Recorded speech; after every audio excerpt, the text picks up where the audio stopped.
I was at the Speech and Hearing Center, and the director, Mr. John Seamens, asked me to come back to the audiology booth where we test hearing and meet someone. And I said, sure. And I went back and he said, I'd like you to meet Mr. George Jenkins. Well, you know, of course I knew who Mr. George Jenkins was. And I said hello to Mr. George. I mean, I called him Mr. Jenkins, I'm sure. And John said, I want you to look at his audiogram.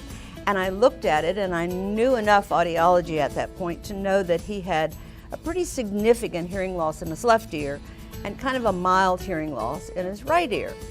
And John asked Mr. George to tell me why he was concerned about his hearing loss. And he said that he visited Publix stores all over the state.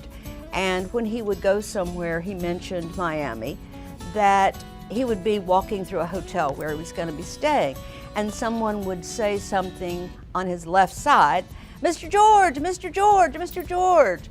And of course everybody loved him, and he didn't always hear it. And that bothered him a great deal because he never wanted someone to think that he wasn't paying attention to them. We were seeing a lot of children with speech and language problems, deaf babies, deaf children. We even had a deaf preschool going. And John Seamens told me that there were maybe at least 3 times that they could not meet payroll. And he would call Mr. George, and every time Mr. George provided those funds to meet that payroll.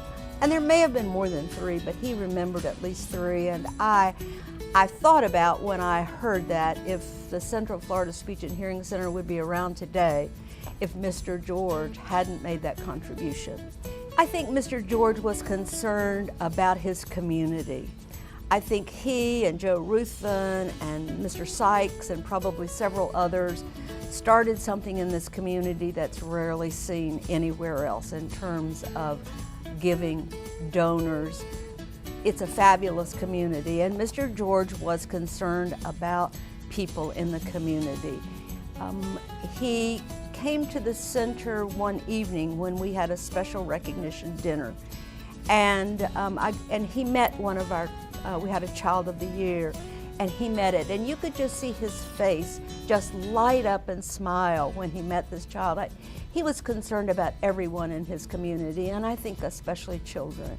That was the instance of rubella in the early 70s. At that time, we needed a piece of equipment, and the equipment was well over $10,000, and in the early 70s, that wasn't a small amount.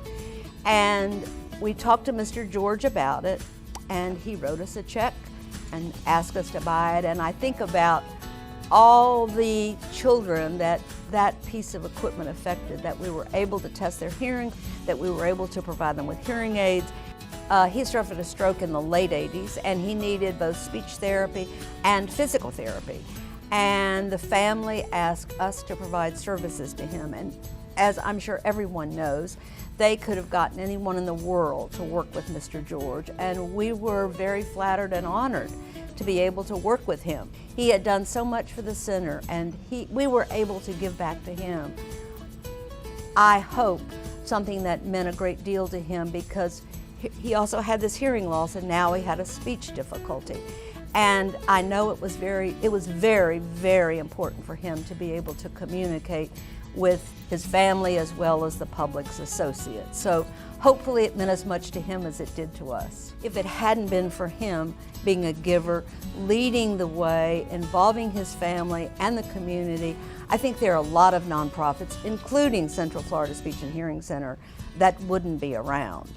When you're dependent on those community dollars, it's very important that you have leaders like George Jenkins and Barney and Carol Barnett and Wes Barnett and Ed Crenshaw. All of that through the family really made a difference. This tribute to Mr. George Jenkins is a way that the community can understand more about the Central Florida Speech and Hearing Center and the patients that we serve, not only children, but adults.